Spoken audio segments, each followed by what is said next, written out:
If you've been searching for the Floatman suit, you've probably seen some big claims. It promises comfort, protection, and a practical design for people who spend time around water.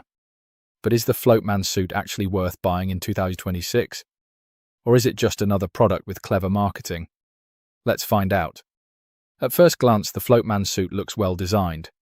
The materials appear durable, and it's made to help improve safety while keeping you comfortable. Many buyers like that. It doesn't feel too bulky compared to some traditional flotation gear. That can make moving around much easier. Another thing people often mention is the fit. A good flotation suit should allow you to move naturally without feeling restricted. The Floatman suit aims to provide that balance. Of course, the experience depends on choosing the correct size, so always check the sizing guide before ordering. Now let's talk about performance.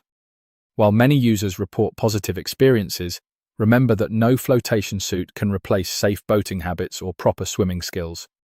It's important to understand exactly what the product is designed to do. Reading the product specifications carefully will help avoid unrealistic expectations. One thing I always recommend is checking verified customer reviews. Look beyond the 5-star ratings. Read the average reviews too.